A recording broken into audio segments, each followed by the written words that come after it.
In this video, I want to give you an honest and transparent review of one of my properties. I'm going to show you the transformation, the before and after photos and all the numbers. The expected one before buying the property, but especially the real one achieved. I gave myself a Christmas gift last year. On December 16, 2020, I have exchanged contracts on this beauty here. As some of you may know, I actually live in Hong Kong. I never visited the property. I live 6,000 miles away from my properties in the UK. But this doesn't stop me from investing there. Of course, I need to pay more attention when I do the due diligence. But because of the distance, I develop a system that allows me to learn more about the property and the area I'm investing in. Actually, probably more than many other UK investors. One of my favorite sourcing agents in Newcastle sent me this email here at the end of October, saying that he found a deal, a mid-terrace house to be converted from 2 bedrooms to 3 bedrooms. I checked the numbers and I did my usual detailed due diligence on the area. And everything was very promising. I placed an offer at £85,000 and the offer got accepted. Those were the expected numbers. Purchase price £85,000, refurb £21,500. Altogether, including the acquisition cost, in total, I was supposed to spend £115,000 and £200. And the bank evaluation was supposed to be £125,000, which means £10,000 of equity straight away from day one. The expected rent was £650 per month, and the gross yield was supposed to be 7%.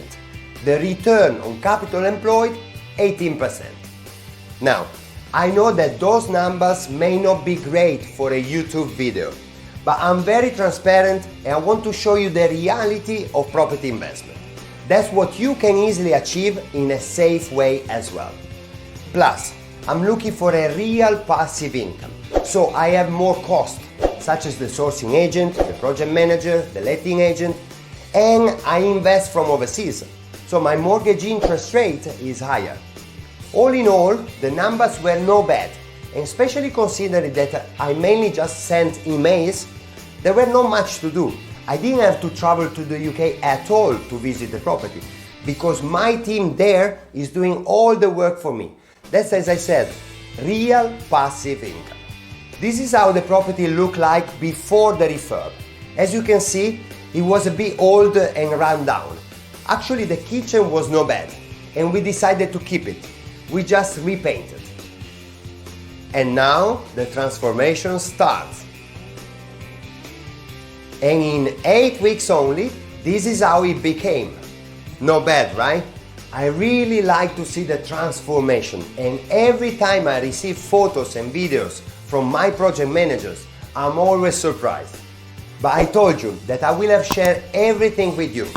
Unfortunately, the timber garage needed extra work, and I spent £2,000 more than expected. Then the kitchen was in a good condition and I kept it. But the carpet that I was supposed to keep as well had to be replaced. So eventually the total cost of the refurb came at £20,534. So as soon as I've been informed of the completion date of the works, I contacted my letting agent there. She took the professional photos, and after 2 days, she got back to me with 3 tenants wanting to rent the property. And this time, it was a good news. I managed to rent the property out for £675 instead of £650 per month expected. I started renting the property on March 1st, and this is the spreadsheet of the rent collected minus all the costs.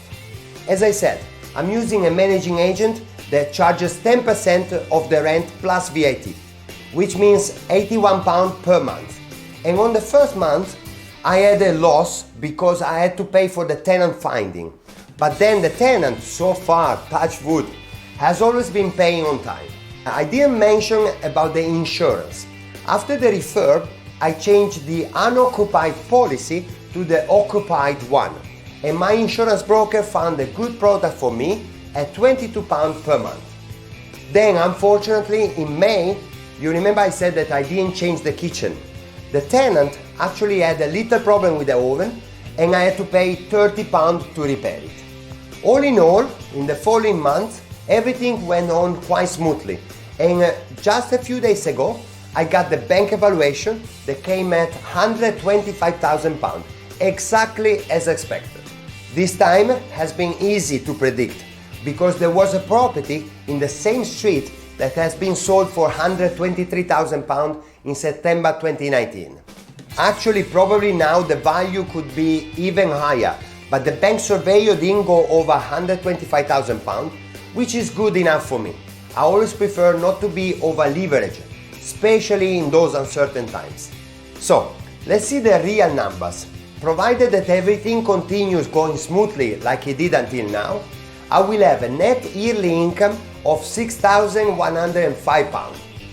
I spent in total £85,000 for the acquisition, £20,534 for the refurb, £2,550 for the stamp duty, £7,220 for the agent fee, project manager, solicitor and surveyor, for a total of £115,304. That means that the net yield will be 5.29%. But now that the property has been valued at £125,000, I'm going to get an interest-only mortgage of £93,750, which means that I leave in this deal £21,544, and I still collect a net yearly income of £2,167 after the refinance. And my real return on capital employed on the first year from the cash flow alone will be 10.05%. As you can see, it is a bit lower than what the agent expected, but still, I can consider myself quite satisfied. So, let's recap. Those are the final numbers. Total money invested, £115,000, 304. Bank evaluation, £125,000. Equity from day one, £9,696. Net cash flow, £6,105 per year. Net yield, 5.29%. Money in the deal, £21,000, 554. Return on capital employed, 10.05%. And time spent approximately 10 hours on analyzing the deal and sending emails. Plus, the area had a capital growth or capital appreciation of 6% this year already. And Hamptons predicts a growth of 21.5% for the next 4 years. If that happens, it will be like a cherry on the cake for me. There will be more than £25,000 appreciation with 10% return from the cash flow alone and £10,000 of equity on year one. I bought 6 of those beauties in the past year and I keep on growing my portfolio now. If you want to build your portfolio of properties in the UK, soon I will be opening the registration for the masterclass, where I will show you exactly how you can safely invest in the UK without traveling there, just like me. You can register for the free masterclass through the link in the description below. Let me know in the comment below where you're planning to invest, and if you want to share the photos and the numbers of your deal with me, I can make a video about your property as well eventually. So, invest with knowledge, create financial freedom, and I'll see you next week with another interesting video.